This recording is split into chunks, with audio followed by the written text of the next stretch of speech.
So I authored bipartisan legislation with Senator Cassidy that would give the FDA more tools to prevent illegal fentanyl, opioids, and other counterfeit drugs from entering the country through our international mail facilities, and to enhance coordination between the CBP and the FDA. Specifically, it would clarify for FDA that it is CBP's role to manage the entry of any counterfeit drug product or package containing a controlled substance.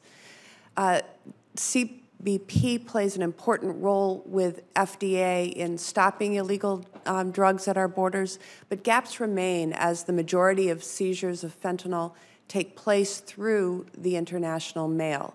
In fact, reports show that between 2016 and 2017, IMFs had more than 5 times as many fentanyl seizures as port officers at land ports of entry. So, Mr. Owen, can you describe the scope of this problem at international mail facilities and CBP's role, including your work with FDA, in preventing the entry of the growing number of packages with illicit fentanyl and other illegal opioids? Yes, when we talk about the international mail facilities, there's 6 primary international mail facilities where all arriving foreign mail will go to. There's 3 smaller ones, but we're talking primarily the 6 big ones: JFK, Miami, Chicago, San Francisco, LAX, etc. All of the international mail that comes in is presented for CBP, and all of it is scanned for radiation. And then we've been working with the Postal Service for 2 years to get advanced electronic data on all of that mail so we can effectively target those parcels that are more likely to present a risk. We're at over 50% now. We were at 8% 2 years ago, so we're moving in the right direction. We'll be at over 70% by the end of the calendar year. Having that advanced electronic data is absolutely essential because the alternative is to manually try to search through what it comes to 1.7 million parcels a day right now. When I last testified on this topic in January, we were at 1.4 million. So in the course of 3.5 months, we've increased by 35%. So because of e-commerce, the volume through our mail facility is going to continue to increase. We have to continue to work with the Postal Service to get that electronic advanced information to target. Now, once we target a shipment, the Postal Service needs to present it. They've had some challenges being able to locate every package. They've made significant improvements in the past 6-7 months when we've had the pilots with them. Once we find that substance, then we have to identify what it is, because most of it comes in misdescribed or something else. We have the technology now to be able to identify what that is. And the role with the FDA is when we believe we have counterfeit pharmaceuticals, we provide that to them to make the determination and take the enforcement action. So any controlled substances, anything illegal stays with us. Any of the pharmaceuticals, prescription drugs will go to the FDA. I will tell you that we have a very strong relationship with the FDA in all of our mail facilities. They are a very strong partner. They are committed to this fight.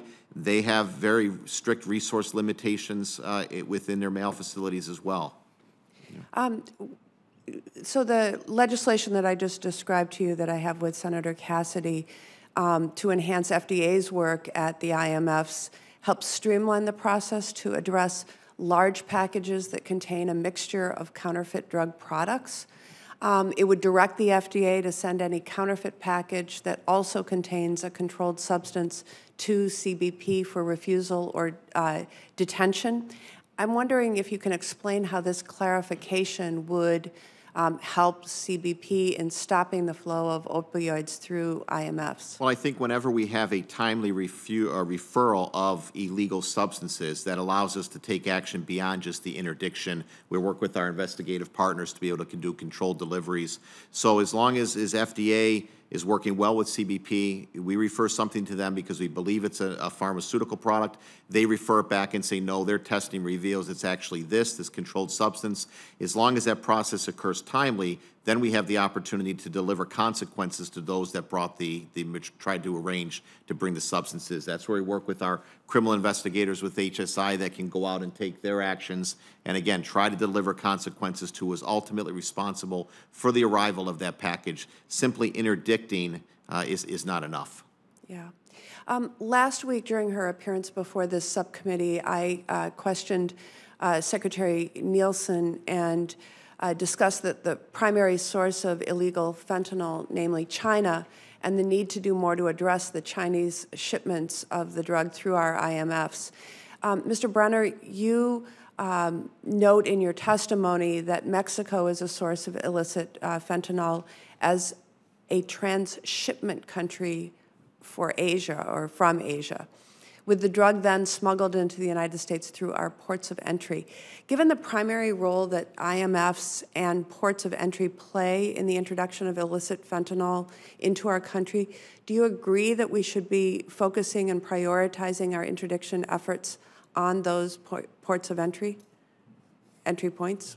Yeah, absolutely. And I think it's you know, CBP and HSI work hand in glove on this, sharing real-time investigative data back to CBP to help inform their targeting mechanisms at the ports of entry. So the more our investigation expands in the interior, then the more we can share back with CBP through the National Targeting Center, where we're sit side by side with them and actually inform their targeting procedures at the ports of entry. So absolutely.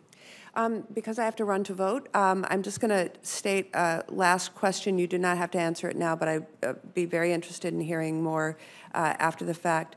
I'm really interested in hearing the current process between CBP and FDA at ports of entry when handling new synthetic formulations of illegal drugs that are not yet scheduled, and if CBP has encountered challenges in dealing with these things that are of great concern.